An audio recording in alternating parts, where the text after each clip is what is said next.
Hey, what's up YouTube? In this video, I'll be showing you how to make a U-Haul moving truck in Minecraft, step by step, block by block, for all of your city building needs. I designed and built this truck to pair with my recent storage facility tutorial, which I would highly recommend building if you would like somewhere cool to place this truck. However, I do think that this would also look cool built outside of really any house. For bonus points, make sure that the house is empty and maybe even scatter some furniture on the front garden and pavement.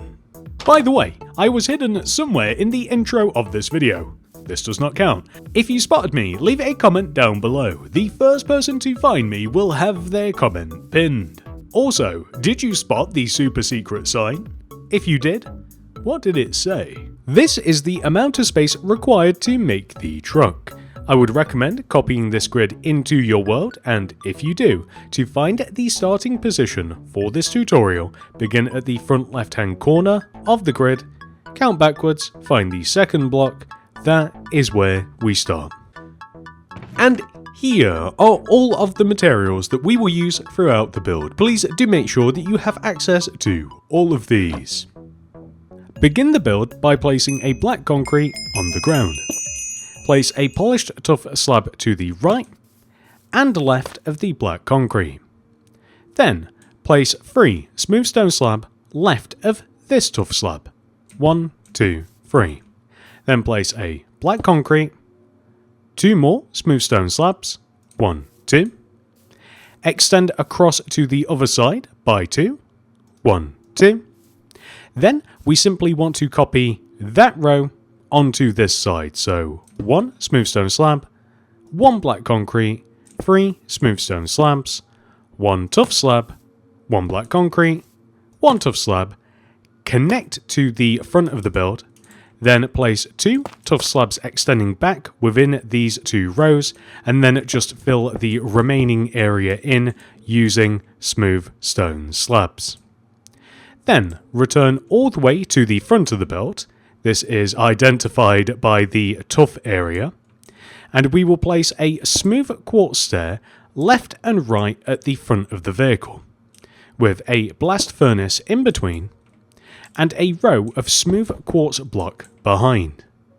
Then a row of glass pane on top of the smooth quartz. A polished deep slate stair behind the center.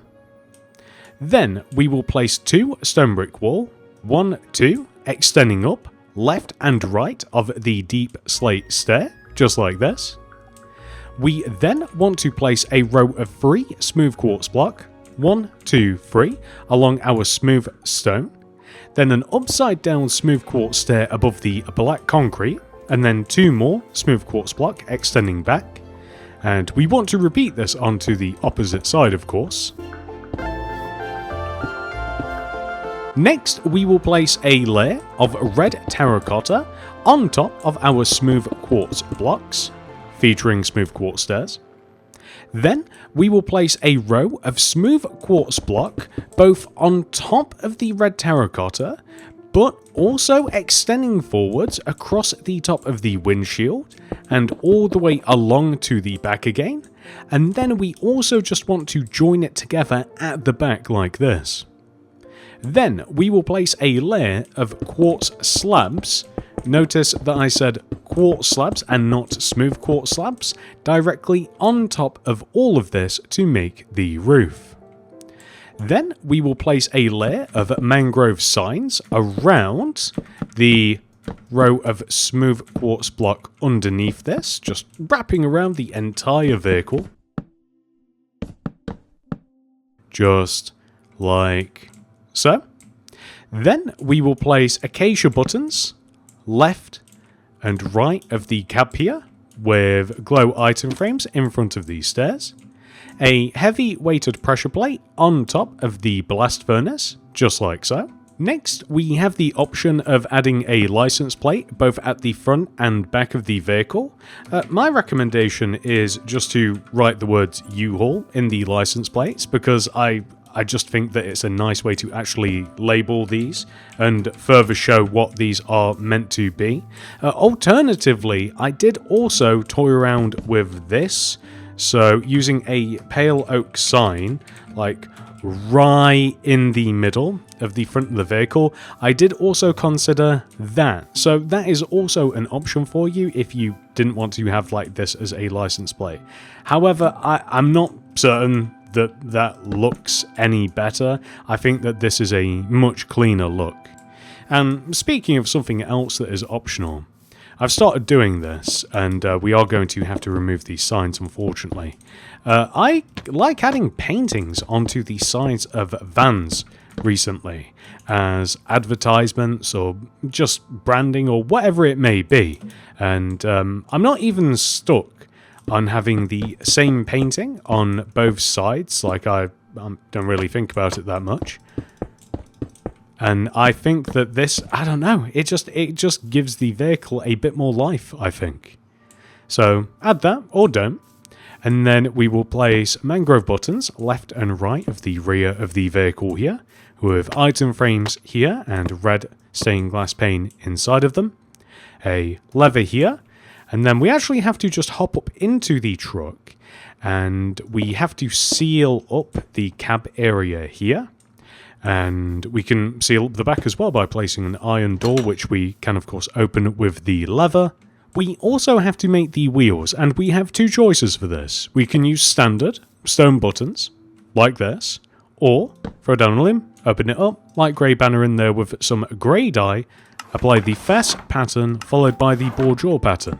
And you can place that on the side of the wheel, just like this, and it's completely up to you which you prefer. I have found a lot of people like that, so it is completely up to you. I actually like both. Like, this feels right as well. That just feels nostalgic, but also the banners are a solid choice too. There isn't a right or wrong answer. Now, for the inside of the truck, I would recommend sticking something in here. Like, it doesn't really have to be like loads and loads of stuff. Do we even have room for the bookshelves? But okay, so all the way at the back here, I like sticking a couple of end rods, white glazed terracotta, chest, and then a bed, just like this. And there you go. But you can stick whatever you want in here. Like if you wanted to stick some bookshelves at the back and then the lamp and then say just a chest or something, then you certainly could. But I do like the idea of there being stuff in the back of the truck. And we can seal that up. And, well, with that final detail added, we have officially completed this tutorial, ladies and gentlemen. However, this video is not over. We must now stick our U-Haul in our city. I don't think that this is going to be a surprise to anyone. I am going to place my U-Haul truck right here at the entrance of my storage facility. It was literally built for this build. You may be interested in becoming a channel member. You can click the join button that will be somewhere on the screen right now. This does cost money and is a monthly subscription, but you do get some perks. The first of which is a download link for my city design world. This has every single build that I have placed in my city, arranged in order, and labelled. This perk also comes with schematics for the mods Lightmatica and World Edit, so you can easily reference and copy and paste these builds into your worlds in any way that you'd like. However, if you're not interested in any of that building business, the highest tier allows you to download the most current version of Mini-City. There are also some minor perks, including loyalty badges displayed next to your name whenever you comment something down below on my videos. Depending on how long you have been a channel member, you gain a more prestigious helmet, with the highly coveted gold builder's hat being the most valuable. And that's it. Thank you so much for watching. I hope to see you in the next one. Goodbye.